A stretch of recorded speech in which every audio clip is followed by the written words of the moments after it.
from puberty till your last bleed, when you begin your postmenopausal years, you have a second biological rhythm that's active called the Infradian rhythm. All right, welcome everybody. I'm Sheleana Aiyana from Rising Woman, and today I'm here with Alisa Vitti, and welcome. Thanks for being here. Oh, I'm so happy to be here, Shay. It's such a pleasure.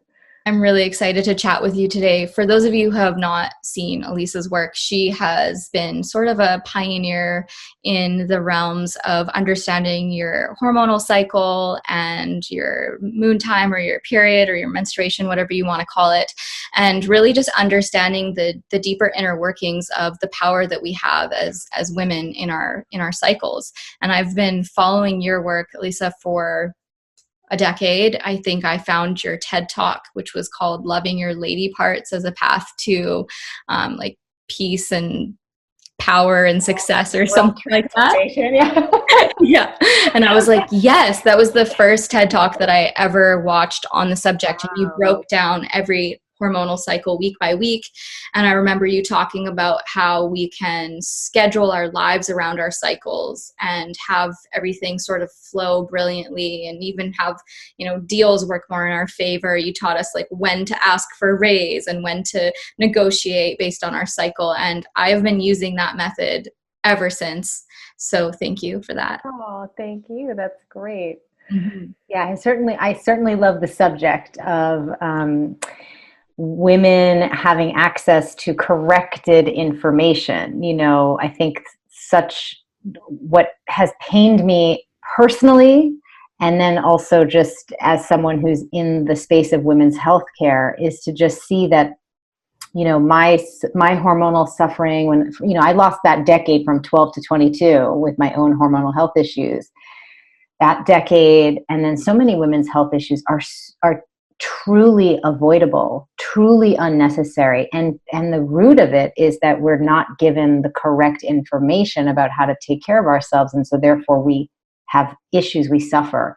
And I am committed to doing all that I can to build things and to make resources, tools, products, programs, write books, things that are going to help women get access to the correct information so that they can heal, from their health point of view, but also so they can start to really thrive and do what they're here to do. Because I fully believe that if every woman had, full access to her energy and creativity and power, that really it would be truly transformational for the planet. Yeah, I agree. And I think when I consider how many women I've talked to who have balanced hormones compared to women who are struggling in some way, like you say, with their energy or their fertility and their creativity and all of that, it's so interwoven. And I think that it's almost become that nobody has balanced hormones anymore is what I'm trying to say. It's like I haven't met a woman who's like, yeah, I'm tip top, everything's flowing well. It's always I'm having skin problems, or my periods are really painful, or I'm having hormonal imbalances, or just feel exhausted. And that seems to be the norm now. Yeah, in fact, I've been working for 20 years in the space as a functional nutrition and women's hormone expert. And in the past 5 years, something really, I thought, exciting and extraordinary started to happen. We had millennials taking to social media, free bleeding. And then, of course, there was there were 2 years in a row where Well and Good and Mind Body Green kind of decided that one of the trends in wellness for 2 consecutive years was sort of this menstrual health movement. And I was part of a lot of those articles that were being published on those sites.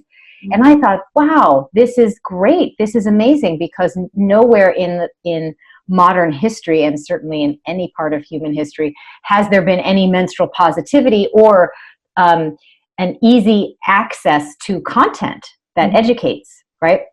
So I thought, great. We have a reduction in social taboo. We have more content around wellness for this concept, and we have more access via the internet for women everywhere. That should equal, right? I'm logical, if nothing else. That should equal more healthy women. Mm-hmm. but I'm always watching the statistics and the data, and I kept seeing like the stats rising. 47% of women are struggling with hormone issues. Yeah. And when we compare that to the cohort of men struggling with hormonal issues, it's something like under 10%. Wow. So I started asking myself a question of, why is this? If we have more content, more access, less social taboos, more fun, organic menstrual products, like what's going on? And what I discovered led me to write this new book, the second book, In the Flow. And it's something, the things that I learned are really things every woman needs to know in order for her to have the best chance of taking care of herself, of doing anything remotely connected to biohacking, if that's something that you're interested in, but certainly just living your best life. Yeah, beautiful. Do you have that book that you can show us the cover? I do. Ta-da. Here she is. Check her out. And I have one of your original. Oh, look, twins. That's awesome. You have like the hard copy. Yeah. Oh yeah, I've got like the real code Bible here. Yeah. Yeah. I've recommended this book for many, many years. So I'm excited to dive into your next book and to put it on our reading list too. Woman Code I wrote for women who, like me, were struggling with PCOS or fibroids or endometriosis or a diagnosed menstrual disorder of some sort. Mm-hmm. And we're looking for ways to not use medication. Yeah. To restore their hormonal balance. And so what's in Woman Code is the now well-known flow protocol that I created to help you recalibrate your endocrine function so that your hormones can be balanced, right? You cannot balance your hormones. What you can do is support the systems in your body that create hormonal balance. And when you do that, then you feel better, right? And symptoms go away, conditions resolve, or can be put into remission. Mm-hmm. And that's exciting. Mm-hmm. And In the Flow is this whole other thing about the Infradian rhythm, which I'm sure we'll talk about. I kind of want to talk about both of those things with you today, because I think when women have issues with their hormonal cycles or they're experiencing pain, I mean, even I've had painful cycles my whole life. And it seems like you go to the doctor and they just say, well, I'll give you some birth control or antidepressants. And that's been sort of the blanket response. And that's not really biased through just my lens. That's basically what I've heard from every other woman or bleeding person who has gone to a mainstream medical doctor for support. And so, I personally have some close friends who have been struggling with really bizarre, symptoms with their hormones, and they just can't figure out what it is. And it kind of sounds like endometriosis, or it kind of sounds like PCOS, but who really knows, And so I would love to just dive into that for a little bit before we move on, so that, maybe people can figure out a little bit more about what might be going on or what the root is. Yeah. And I want to say too that, I am an enormous supporter of conventional medicine, always have been, wanted to become an OBGYN myself when I was at Johns Hopkins, but this whole experience changed the trajectory of my career. Yeah.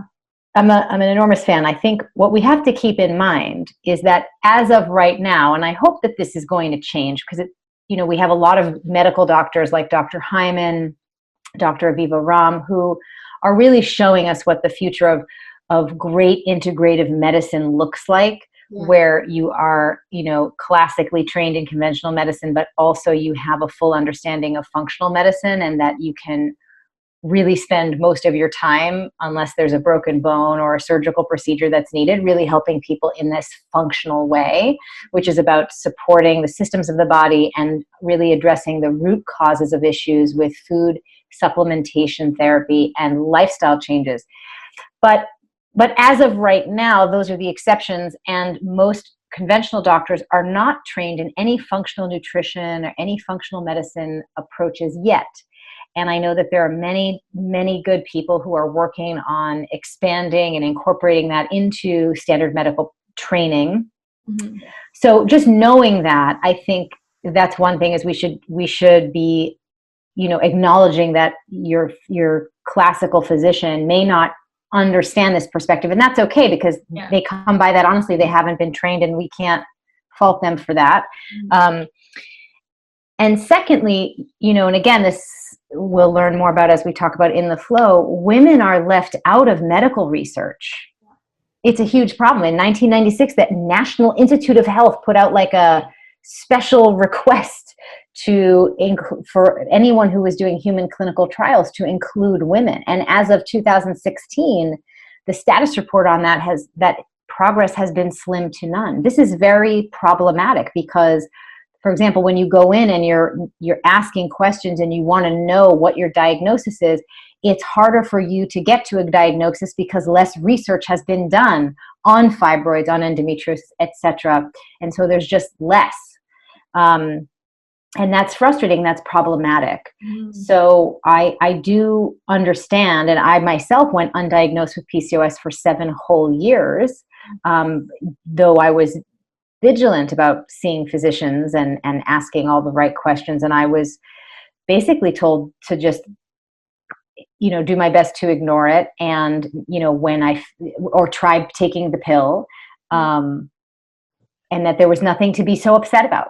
Right now, fast forward, and that was 20 years ago. Now, fast forward, 2015, the American College of Obstetrics and Gynecologists have decreed that your period, your whole cycle, not just the bleed, but the whole cycle, is your 5th vital sign of health.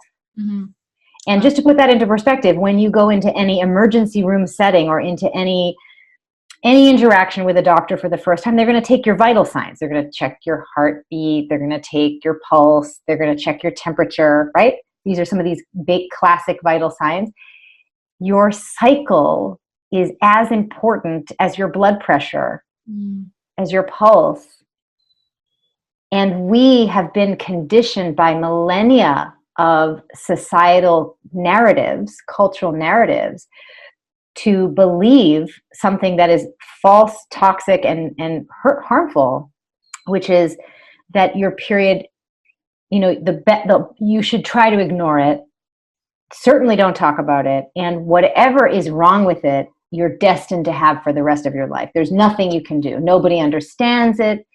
It's the great mysterium, and good luck. And your mom, it's this sort of like the curse that's, it's biblical, the references to this, the pain, the suffering, and so therefore this is your lot. Even when we have modern day sex ed, really all that's taught to young girls is once a month your uterus is going to bleed, and it'll be painful potentially, and here's some pads.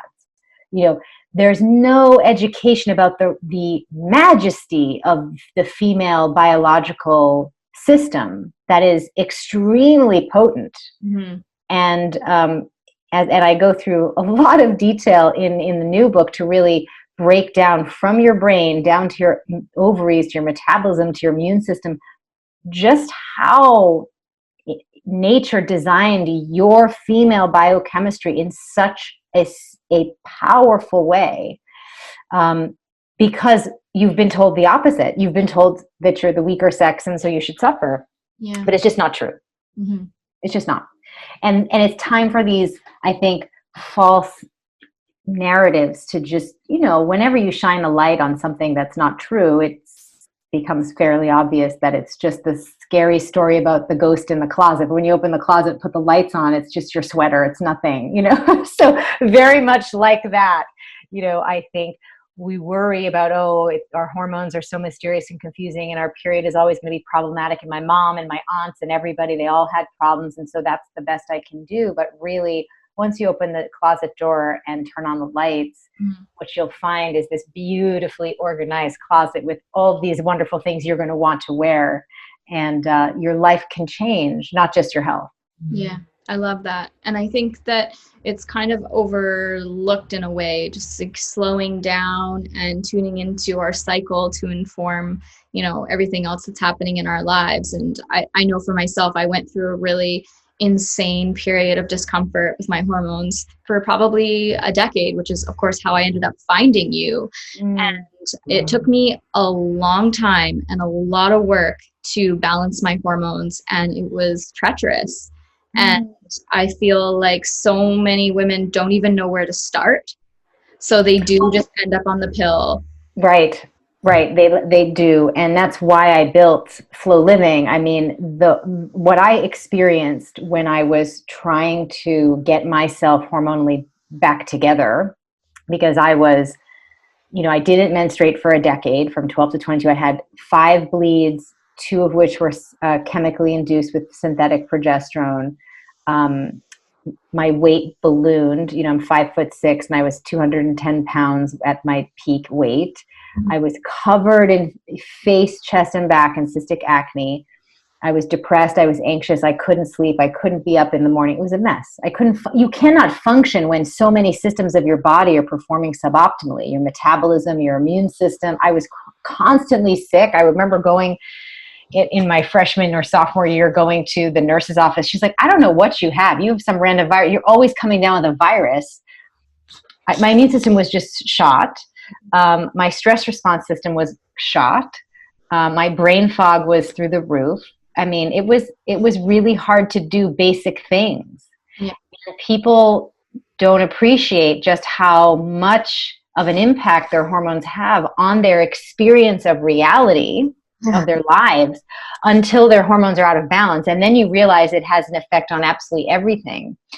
And so I promised myself that, as part of this healing journey that I had, that if I could figure out a way to, a methodology to recover hormonal balance, that I would help other women not have to lose so much time, because that's your life. That's time that is precious.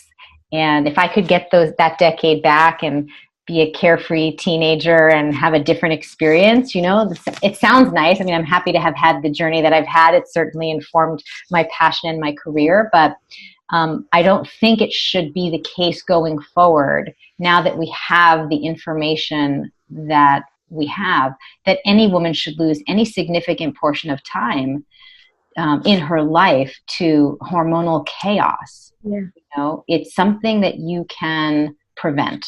Mm-hmm. Yeah, which is reassuring. And also, I'm sure there are people watching who are like, but how? It's so hard. And I know when I was on my journey, I also was like covered in acne, like from here down, like everywhere. It was like boils on my face. And I know. I was like, I couldn't seem to figure anything out, but then I did, and it just took a long time. And and again, that's why I wanted to put Flow Living together, because we as women, we need a healthcare platform for our hormones that makes learning what you need to learn easy. Yeah.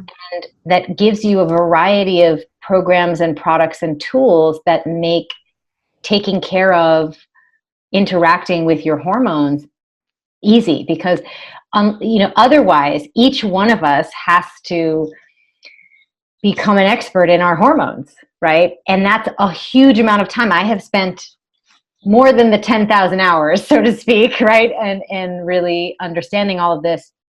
And I've put all of that into a format that just is something that you can just follow the instructions and reap the benefits. And I think that we deserve that, because certainly we see everywhere else, like if you want to lose weight, there are umpteen different companies that are dedicated to a program for your weight loss. Mm-hmm. This is not as important as balancing your hormones, because weight loss will be a side effect of balanced hormones, for example. So we have all of these other things and other companies that are serving us in other ways, and they're great. I think that it's time that we have a company that's dedicated to serving our hormonal health care, and that's why I built Flow Living, and that's what it is here for. And I'm really proud to have done that, because again, that's a first, that we've not had something like that before, and now we do. I love it. Sign me up, because that's one of the missing gaps. And I think maybe it's because it hasn't been seen as trendy, or it just seems like too hard. I remember, 10 years ago when I started going down the rabbit hole, the consistent messaging was that hormones are really complicated. Don't even bother trying to understand them. And then I read every book I could get my hands on hormones. And finally, by the end of it, I was like, oh, this is actually not as complicated as I thought. This is maybe actually a little more simple. And maybe I was just programmed to not even try to understand it because somebody out there told me that that wasn't important to know, or that it was just, women are too complex. Don't even try to understand. That's an important thing that I'm just going to like draw a little picture frame since we have the video you just shared, which is, I talk a lot about toxic mythology and its psychological, legacy on women. And if you have a cultural narrative, a story that says women are complex, women are supposed to be in pain, and there's nothing to be done, nobody understands it, nothing to be done. When you start to experience pain and suffering and the things that you've been told are part of your destiny, then what is the psychological effect, or what's the behavioral effect of the sort of psychological impact of that story? Mm-hmm. You become passive. You do nothing. You accept and submit to that toxic narrative, even though it is 1,000,000% false. Yeah. Even though it is predicated on all sorts of nonsense, you buy it lock, stock, and barrel, and you submit to it. Yeah. And that is no longer needed once you have gotten some key information, which we'll hopefully share some more of soon. Yeah. Yeah, let's dive in. Let's get down to it. Well, where should we start? There's just so much. We have like 5 hours for this conversation. I know. Trust me, I'm thinking of ways to share more. Yeah. Well, let me start with what's on top of my mind, which is this question that I had been asking myself recently, which I had shared with you a moment ago about, why are so many women sick? We have all this access to content. We have all this access to information. 47% of women are sick. Yeah. Okay, with hormonal issues.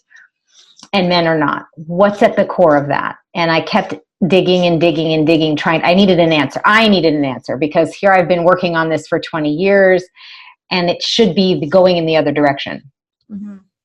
So what I found that were two important things. One, that women are being left out of medical fitness and nutrition research, which is significant because aside from the medical stuff we talked about before, anything that you've tried, that you've seen, right, like intermittent fasting or different types of diet trends, different types of workout trends, whatever is popular and trendy, all of the research that you're reading about in terms of what the benefits are, that's only applicable to men and sometimes postmenopausal women, because sometimes they're included in the studies.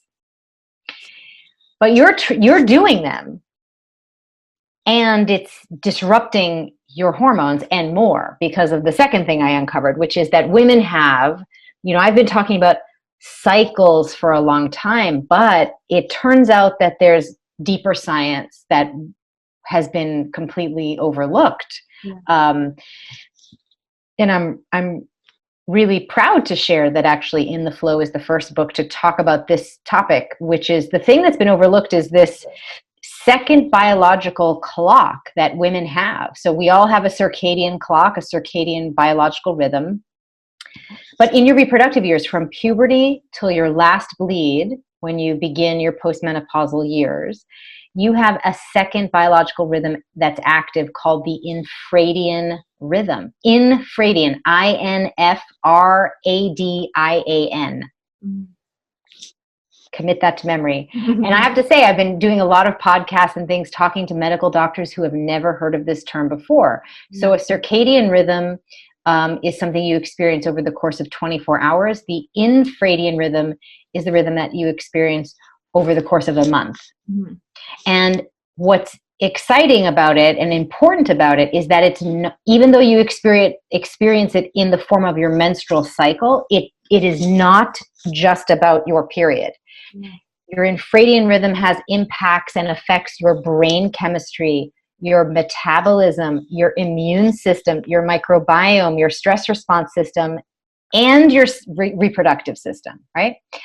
So when I looked at those two factors, the lack of inclusivity in the research and this overlooked infradian rhythm that affects pretty much all the key systems of our body, everything that we're doing, diets, fitness plans, even a morning routine that are trendy, they are geared exclusively to optimize male biology, and they disrupt the infradian rhythm, and therefore make your brain, your immune system, your metabolism, your stress response system, your microbiome, and your reproductive system perform suboptimally, which means you will have symptoms across those systems of the body, thinking that it's all sorts of disconnected things, but it all comes down to the fact that we're trying to use the crumbs of the research that's been done on men, hoping it will benefit us because we're being left out. And it turns out it's actually not even benefiting us a little, it's actually making us sick and disrupting this critical biological rhythm of the body. I mean, we all know how important the circadian rhythm is, right? We know that we would not ever sleep for half an hour and then be up for 2 days. We would feel bad in the short term. And then if we kept doing that as a lifestyle, we would develop diseases, the big diseases of inflammation. Well, 10 years ago, the NIH published a really important study called the Biocycle study that showed that untreated PMS in your reproductive years, if left unchecked, will increase your risk of developing those same diseases of inflammation, diabetes, heart disease, cancer, dementia. So it, I think, is a very important conversation that we're having right now about understanding what the infradian rhythm is, how it affects all these systems of the body, what is the correct way to eat, exercise, and manage our time and lives, frankly, to protect it, just like we do the circadian rhythm, so that we can be healthy short term, certainly, but also be healthy as women for our lifetime. For sure. And I think it's, and I'm excited about it, but I'm also a little bit, as I'm sure we all feel a little bit as we hear this for the first time, gee, how has this been left out? Yeah. And it's certainly left out of the biohacking conversation, again, that's geared again to optimize the male hormonal biological rhythm, which we can talk more about. And I think women feel like it's, what about us? When are we going to get some information that's actually applicable to us? And I'm very happy to say that I have hopefully contributed to that conversation in this new book, In the Flow, because I didn't just want to paint a picture frame around this problem, but I also wanted to create a solution. And that solution is called the cycle syncing method. And it's not really it's nothing you've seen before. It's not a diet. It's not a program. It's a method by which you eat, exercise, and live in accordance with the infradian rhythm. And the benefits are just enormous. That's beautiful. It's true what you say about feeling left out, because I went down that rabbit hole quite intensely, and I tried everything because I felt that I had to be my own doctor, because as you say, I just kept going to doctors. I didn't even know, of course, why would I go to doctors? They're not the ones to even go to. So I educated myself, and I tried all of these different diets, and keto is the one that's really standing out to me, because I thought, maybe I should try this. And then I stopped getting my period the first month, and I felt like I was going to die from it. And I meet women all the time who are like, I'm doing keto to try to heal my hormones. And I'm thinking, I haven't been able to find any research or any real good evidence that that is the way to go. In fact, I break down all the different diets in this new book from keto to paleo to everything, intermittent fasting, to really explain to you what the research is and, what is safe and what isn't. And it turns out, I mean, first of all, the fact that you bring up the keto thing is spot on, because what I have seen from women who come to us after a round of keto, or a trial of keto, is that what they report is that that's the most common complaint on the forums. Like, usually you'll do keto and you'll join a little Facebook group or a community, and everyone's posting about their increased hormonal problems or their lack of menstruation. It's like a big issue that's not being discussed. But it's not safe for women in their reproductive years, just like intermittent fasting is actually contraindicated for women in their reproductive years. You can fast for 12 hours between dinner and breakfast, but to do the 16, 18-hour extended fast will disrupt the infradian rhythm and throw off, these different systems of your body. And so the benefits that have been documented on ketosis, on intermittent fasting, all of those have been done on men and postmenopausal women, and they do give those benefits if you are male and if you are postmenopausal, and you should use them. Intermittent fasting, in fact, is probably the gold standard of using, biohacking your diet to improve cognitive function, reduce insulin sensitivity, promote autophagy in the cells, and extend your life, your longevity. But it gives you the opposite effects in your reproductive years. You worsen cognitive function, you worsen insulin sensitivity, you can disrupt your thyroid function, you can shrink your ovaries. This is not helpful for your, right, and then of course you can imagine if you have worsened insulin sensitivity, increased stress, all these other factors that are getting worse, that's going to throw off ovulation, it's going to throw off progesterone production. You are going to quickly feel hormonally chaotic. It's very, very disruptive. And of course your infradian rhythm will be disrupted as well, which is going to have, it's a vicious cycle. So what you do needs to be tailored to your biology. You have to stop adopting the diets that are being recommended for men, because that's coming out of research that's being done on men. And I'm here to say that we are equal and different, and we have to take care of ourselves in a biologically appropriate way. Here's an analogy. I have a little girl. I would not feed her a ketogenic diet or an adult trendy diet, or I'd make her do, I don't know, a minute of high intensity interval training. Like, she's a kid, and I do things that are age and stage appropriate and biologically appropriate for her age and stage. Right. And we somehow, after we leave our parents' home, I think it's like some sort of rebellion and part of the individuation process where we decide we don't want to take care of ourselves anymore, right? And we all go down that rabbit hole in our young adult years. But we tend to want to do things that are not about working with, but about manipulating and controlling the body, right? And that really just doesn't work for very long and really gets us into trouble. But what you do want to do is understand how your biology works and then do what it needs. Otherwise, you won't get results. I mean, that's just a fact. And I could say period, because that's a good pun. I just love that you're saying this too, because I think this has been a debate between my husband and I sometimes, because he's very much on the intermittent fasting, and he does 2 fasts a year for 4 days water fasts, and he's kind of in beast mode. And I did some water fasts last year, and I basically was like, okay, I'm not doing that again, because that almost killed me. It actually made me worse in so many ways. Yeah. So I've just really had to advocate for myself and not feel guilty that I'm, maybe not doing those really intense protocols that the men in my life are doing, just knowing, okay, I am different and it's okay. I also think a lot of the diets that we try, like keto, or, I did raw vegan, which again, horrible idea long-term. Short-term felt great. So that's the trick, is like, it can be good for a short amount of time. And then if we do it long term, we're specifically during ovulation every month. Super good, right? I want to speak to what you just said about your husband. So listen, whether you're in a heterosexual relationship or not, you're going to have relationships with men who are special to you, brothers, fathers, friends, colleagues.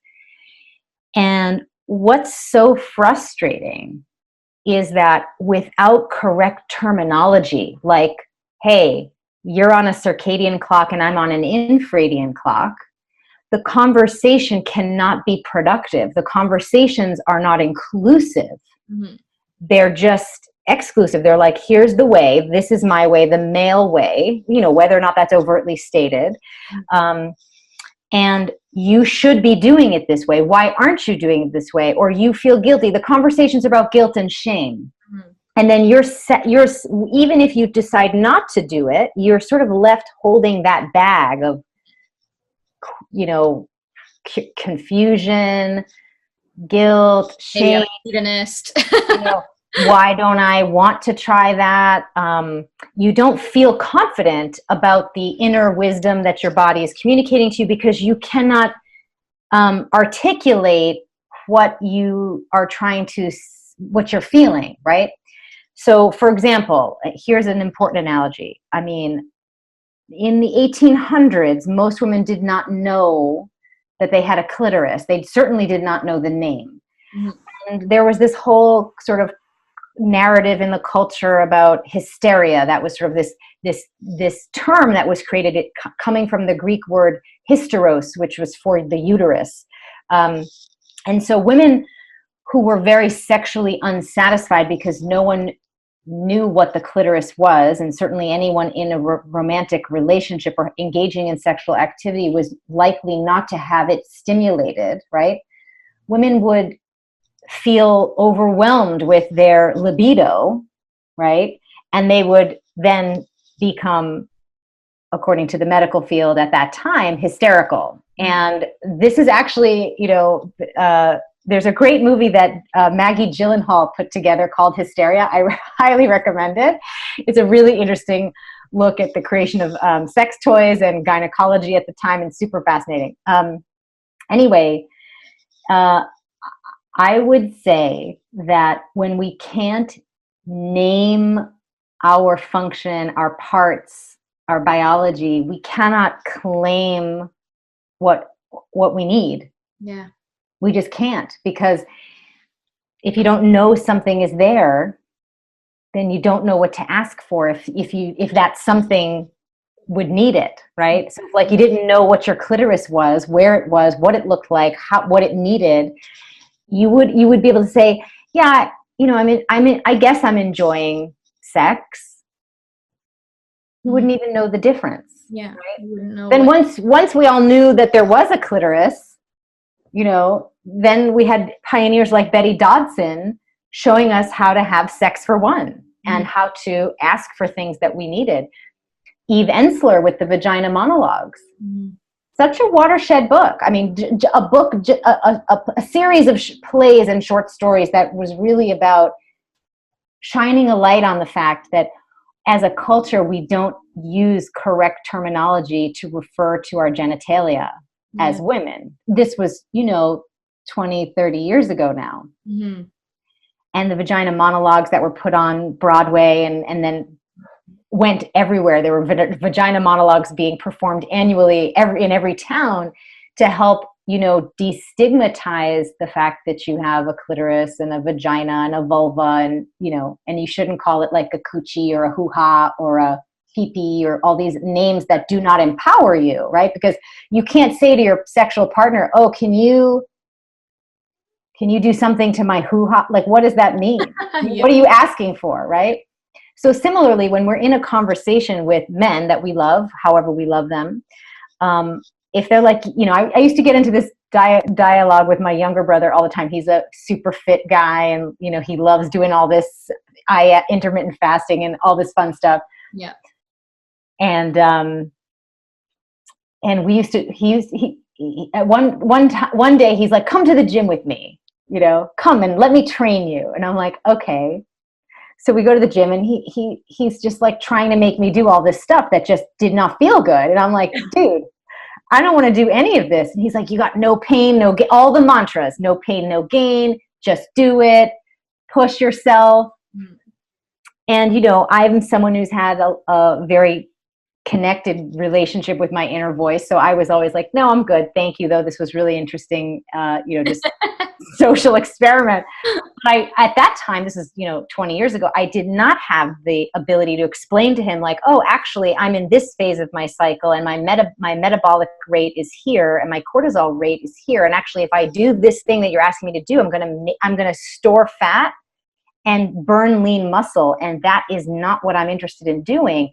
But what you're doing will work really well to burn fat and build lean muscle for you, because you have testicles, but I have ovaries, and we need different care, but we are equal, right?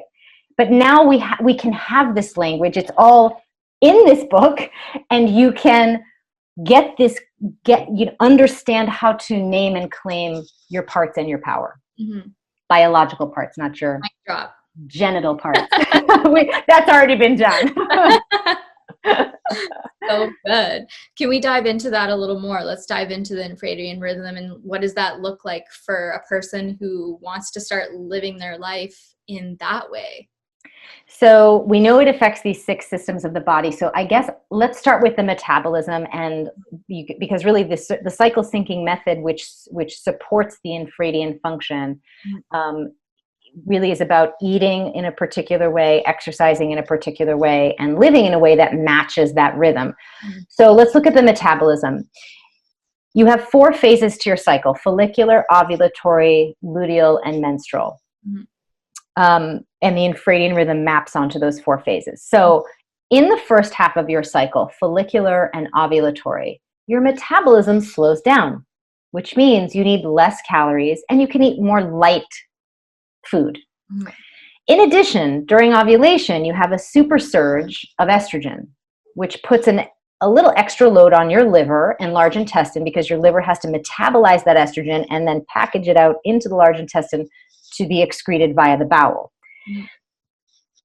Okay, we should be eating foods that match the metabolic rate, so fewer calories, lighter preparation, lower fat, lower carb, lower everything, right? And we should be eating foods that assist the liver in dealing with this surge of estrogen. How do we know if we're not successfully dealing with this surge of estrogen? Well, mid-cycle, during ovulation, do you break out on your chin? Do you have breast pain? Do you have ovulation pain, ovary pain, right? Do you have any other PMS-like symptoms, right? This is a sign of just a little estrogen dominance, and a sign that your liver is not having the building blocks it needs. Your liver has 3 phases of detoxification. Each phase requires specific micronutrients like vitamin C, selenium, vitamin B, etc. And if you haven't eaten enough foods and taken correct supplements to make sure the liver has that in supply, it can't break down estrogen efficiently for you, and it will keep circulating in your bloodstream and give you symptoms, right? So in chapter 4 of this book, In the Flow, there's a food chart that takes you through each of the 4 phases and helps you understand which foods you need to eat and why. The luteal phase, for example, the second half of the cycle, your metabolism speeds up. You need 279 more calories per day. I can attest. This is not a number I just pulled out of thin air. All of this is all researched and documented. So you need to eat. So what that means is you have to eat foods that are going to stabilize your blood sugar and give you that calorie boost to address the faster metabolism. The problem is you've been conditioned by the diet industry, which has made this, again, another toxic narrative that says, oh, women's metabolisms are slower and therefore they need to calorie restrict all the time to get whatever result they want. So you continue to eat light, have your salads and smoothies like every day. Yeah. But then during the luteal phase, magically, because you're having salads and smoothies like you're supposed to be good, then after dinner, you start binge eating. and you wake up the next day like in a fog of like, what did I eat? Oh my gosh, I ate so much. I'm salt bloated now. And it's just a spiral, right? Mm-hmm. If you front load and proactively eat the correct amount of calories and slow burning carbohydrates, you have no binge eating, no cravings. And of course, you're supporting your hormonal levels at this time, which are really about producing adequate levels of progesterone. If you don't produce enough progesterone in the second half of the cycle, you will have all of these PMS symptoms that you don't want, that we all know about. So I'm not going to bore you with those details. So the food chart for that week, that phase of the cycle, is very specific to help you with balancing that blood sugar and producing as much progesterone as possible, while also eliminating estrogen, because you are producing another surge of estrogen at that time. And then the menstrual phase, the bleeding week, the foods change again to address what is happening with you hormonally there as well. So of course this makes sense, right? If metabolism is changing and hormones are changing, you have to change what you're eating to support and address that. Otherwise, if you eat the same way every day, like men should do, because their hormonal patterns follow the circadian rhythm and are identical every 24 hours, they should eat the same way, the same time, every single day. If you do that, as you go through these, as the infradian rhythm modulates your metabolism and modulates your hormonal patterns, you will disrupt everything about your metabolism and your cycle. And that then will have a downward trickle effect of affecting your brain, cognitive performance, et cetera, your immune system. It's a slippery slope. Mm-hmm. So that's why the eating piece is so critical. It's the first pillar of the cycle syncing method. The second pillar is the fitness piece. And in this way, when we look at the infradian effect on the stress response system, we have lower levels of resting cortisol in the first half of the cycle and higher levels of resting cortisol produced in the second half. So that's the luteal and menstrual phases. What that means is in the first half of the cycle, you can do high intensity interval training and cardio till your heart's content. Yeah. And even though high intensity interval training is being discussed as the gold standard of working out, just like intermittent fasting is being discussed in that way as well for the dieting side of things, the research is clear. After ovulation, once you are in that second half of the cycle, because resting levels of cortisol are higher and your metabolism has sped up, if you do high intensity interval training, you will turn on fat storage and turn on muscle wasting. Mm-hmm. And this is critical. Because if you're somebody who's been diligent and good and you have some sort of weight goal or fitness goal, and at the end of every month you take stock of what's happening and you say, gee, nothing is happening, that's why. If you do the same high intensity workout every day of your cycle, the best case scenario is at the end of every cycle, you have no change in your fat stores and your lean muscle. The worst case scenario, which happens very commonly, is that you gain fat stores and you lose lean muscle. So you're worse off than when you started. Yeah. So it just makes no logical sense to keep trying to force ourselves to eat and exercise the same way day in and day out, when that is not how our biology works, and when you now understand how disruptive it is to your infradian rhythm and every system that it affects. Mm-hmm. And so on the one hand, we can hear this and say, this is amazing because now I understand the formula for success. And on the other hand, we can say, gosh, this is really frustrating that all these years I've been doing the wrong thing and I wish somebody would have clued me in a little sooner. And so do I. I wish we had, just some basic discussion in the media to say, hey, look at this great new study that just came out. And it was done exclusively on men. And so we know that this works for men. Yeah. Something simple like that, I think, would really be a practice that we could sort of take in a go-forward basis in the media to just say, like, let's just call out who the cohort was that the study was done on. And since we know the NIH has been desperate to get more women in clinical trials, even if that's not done in the media, from here on out, if you've heard this podcast, you should know that it is that women are being left out, and it is men that are being researched pretty much exclusively. So take all that new studies, findings on fitness and nutrition with the enormous grain of salt and caveat that this is likely not applicable to your biology and hormonal biochemistry, and you should not be ready to jump on every bandwagon. For sure. And I'm such a big fan of gentleness, and I don't see that really being culturally accepted. Women are often told that they need to prove themselves or that they need to push, or, I remember when I used to run women's groups and some women were like, I feel like we should just push ourselves as hard as men because we can. And it was like, that's not really the point of this whole system, is for us to be okay with being different. And it really doesn't have anything to do with equality. Like, we can be equal and we can be different.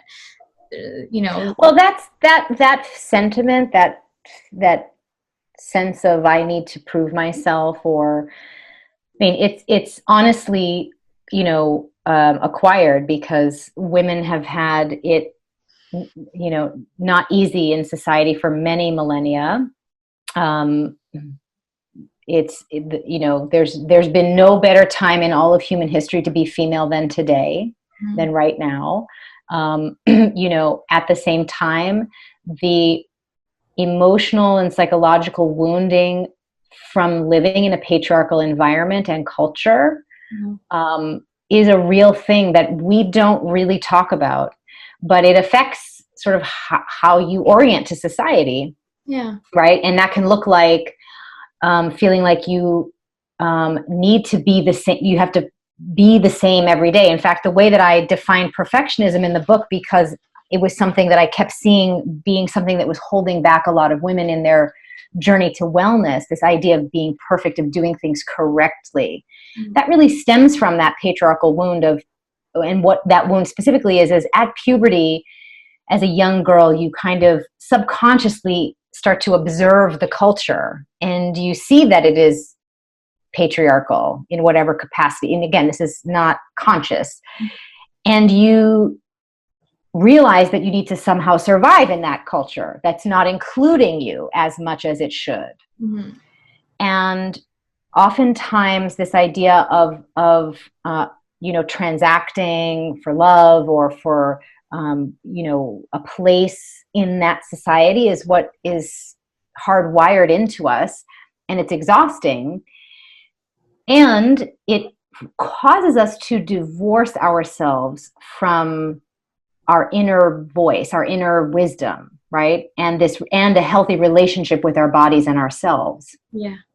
And what's so beautiful about the cycle syncing method, I have personally experienced myself, is that it is the most direct way to heal from that patriarchal wounding, because every day and every week and every month you are committed to a practice, and it's like a yoga practice, right?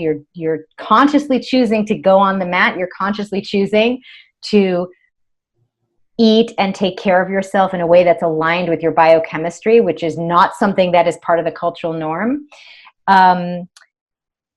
You see that everything is fine, because the fear is that you won't be okay, you won't survive, right? That's the fear. But you see that everything is fine, not just fine, but better. And of course, we haven't even talked about the third pillar of the process, which is to understand the cognitive effects of the Infradian rhythm, and how it affects your creativity and communications and productivity and just the way that you do things. You have been gifted this inner timing that allows you to maximize your output while minimizing stress on your physical system. And one of the things that I was so frustrated by and judged myself on for years until I understood the science was that I could never really use a time management tool of any sort successfully. I mean, I stopped wearing a watch actually in my mid-20s because I was so upset that I could never use any of the, like the Franklin Covey, the Tony Robbins. I tried all the things. I'm me, I'm a diligent person, if I'm going to give it a good try. And, halfway through the month, I would start to feel like, oh, the things that I said I was going to do every day, I just don't want to do, and they feel terrible to do. So I built, it's in chapter 6 of this book, the world's first time management system that incorporates both the infradian clock and the circadian clock, so that you as a female biological creature in your reproductive years can organize your day and your month in a way that honors both clocks, because both clocks are ticking inside of you constantly. And men only have one clock to contend with. So do children, and so do postmenopausal women.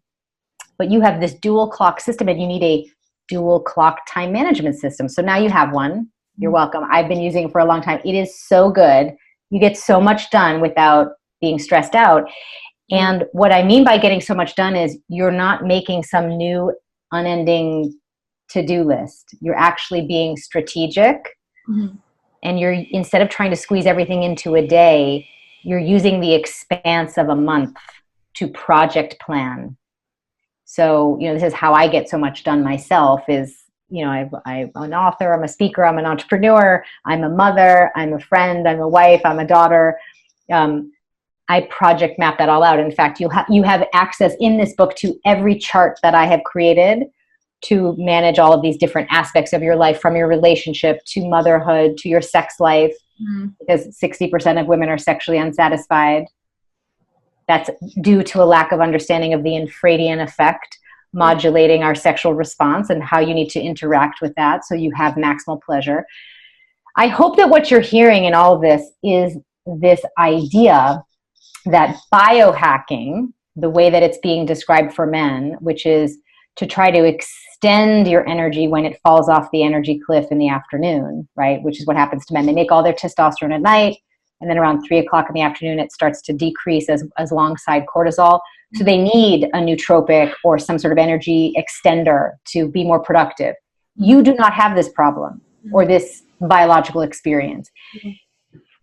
Because you are the one that 3D prints the tiny human beings, nature designed you to be extremely efficient with nutrient absorption and retention, with stress response, with energy, with everything. So you don't have to try to squeeze it all into one day, A. And B, biohacking is not about, there's nothing to compensate for from the female point of view when you're understanding the infradian process. Mm-hmm. Unlike with the circadian, there's a time limit with the circadian clock of how much energy you have. With the infradian, there's not. So there's nothing to compensate for. Biohacking for women is about going with this flow. And if you go with this flow and get in this flow, then you start to really move and groove in your life. Mm-hmm. I can attest to that. I mean, I started practicing something similar when you started teaching it way back in the day, whenever that TED Talk was that you did. That's when I began. I think I was like 22 at the time.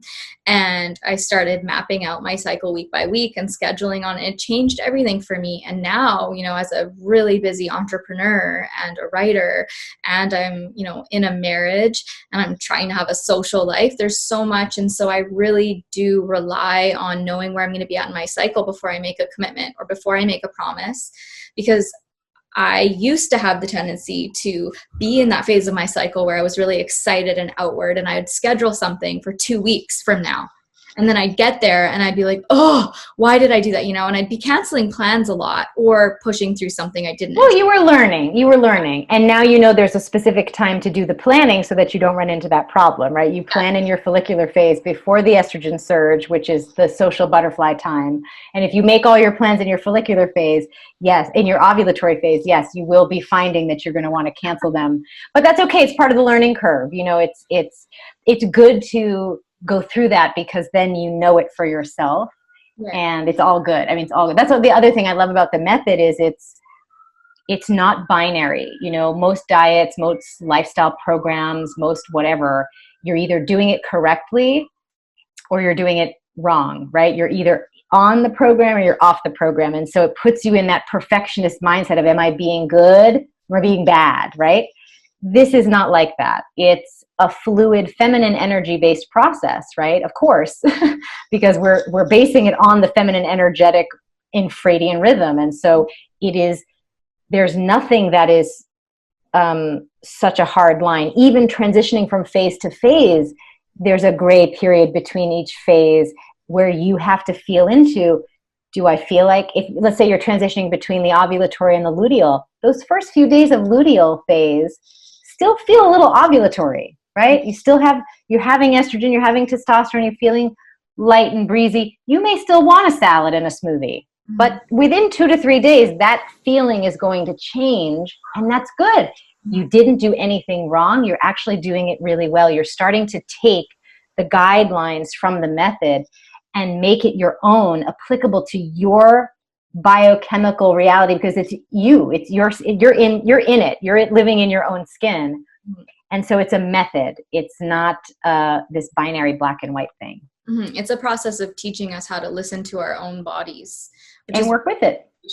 I've appreciated learning that, because, I can schedule things now and be like, okay, if during this 10 days, I don't do interviews, I don't take calls, but I can be flexible. So if I get to that date and I thought maybe I would be feeling really internal and I'm back, then I can do that. But I've created that space for myself.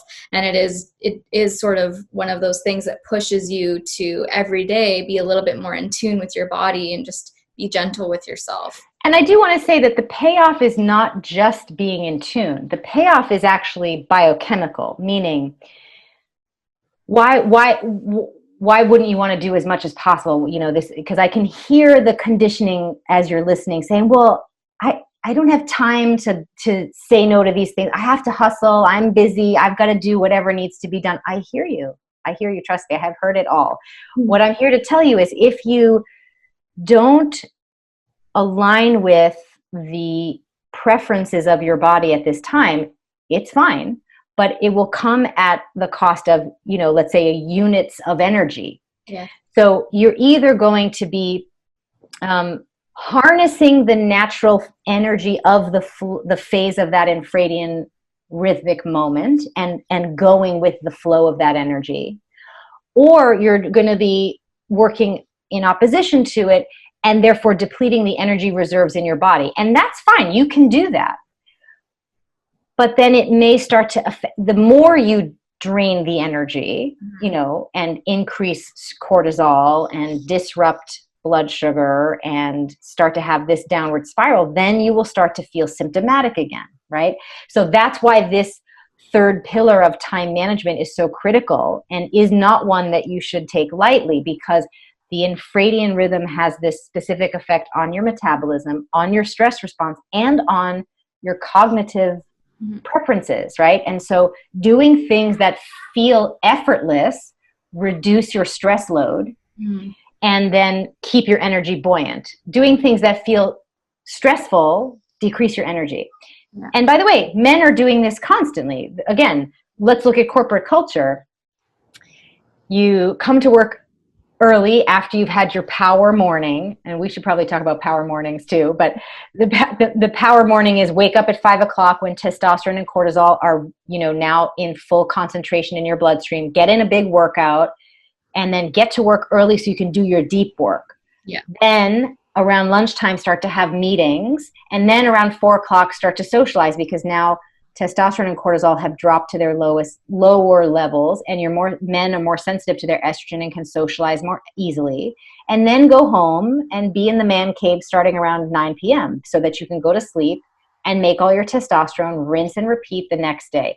Men cater constantly in their work project planning to their circadian biological hormonal rhythm. This is not a new concept I'm expecting us to do. This is a tried and true, very successful model that men have been using for hundreds of years. Olympic coaches train men based on their circadian biological rhythm. And by the way, I'm proud to say the U.S. women's soccer team is training their female amazing athletes based on their infradian rhythm, of course, now because we have access to this information. So this is the way forward. You must acknowledge that your body is shifting throughout the month based on this infradian effect. Just as we must acknowledge that we got to wake up when the sun rises and go to bed when it gets dark, right? That is good for us, and so is this. And then we must do the basic pillar things, the eating, the exercising, and the organizing our time in ways that support that infradian cycle, because it is just the the most effective way to take care of your health, but also for you to have the life that you want. And I know that that's why so many of us as women are invested in our health, because yes, we want to feel good, but we also want to do good. Yeah. And you can do more good as a woman when you feel good. Mm-hmm. That I know for sure, because I've lived that for sure myself.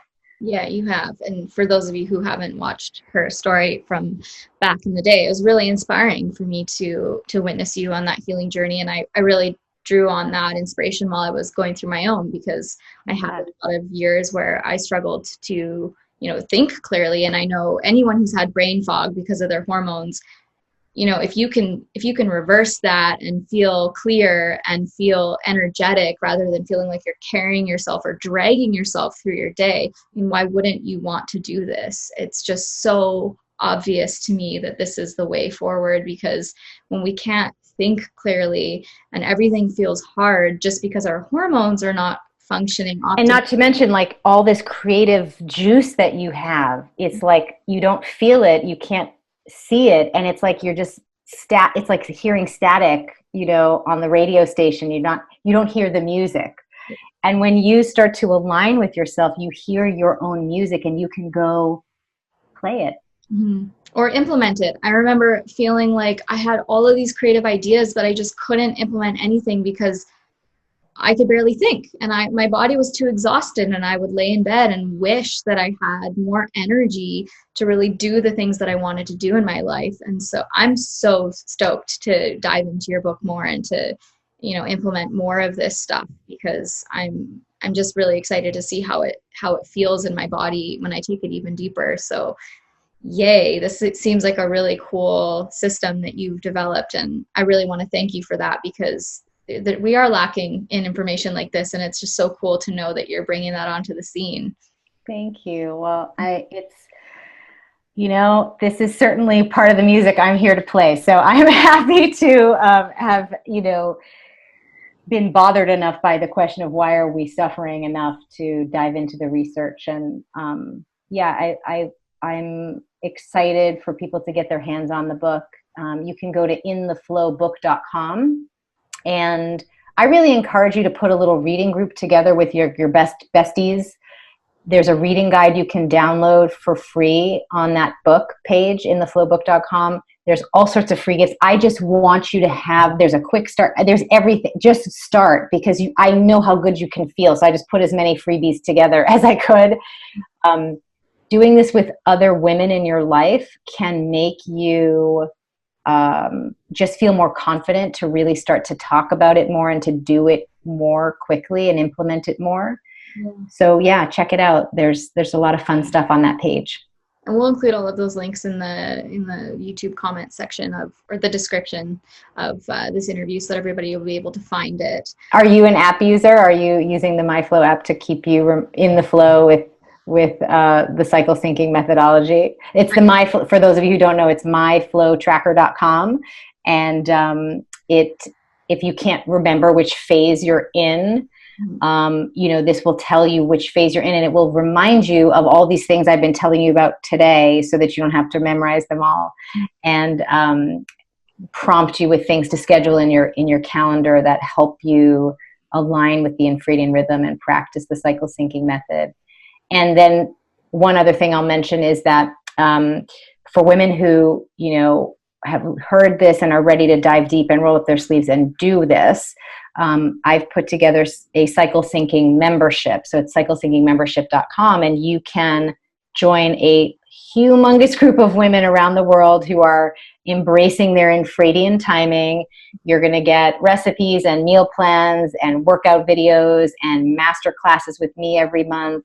In fact, I have another one this week, and it's really about supporting you in making this pretty epic transition from a patriarchal circadian lifestyle and breaking out of that conditioning and really being fully supported in adopting your Infradian rhythm and your cyclical nature. It's time. Yeah. Love it. Okay, well, we're going to wrap up. Is there anything else that you would want to leave as a takeaway before we close this interview out? just that you must know that nature designed you to be a force of nature, and that you are imbued with the most powerful of energy that nature could think of, which is this cyclical creation matrix. And so truly, if you're sitting here listening, thinking that there are things in your life that you want to create, if there are things that you're wishing that you could do, um, I I encourage you to give this a try, because it will open you up to accessing that energy and just make those things that you hope to create a more a reality that happens sooner.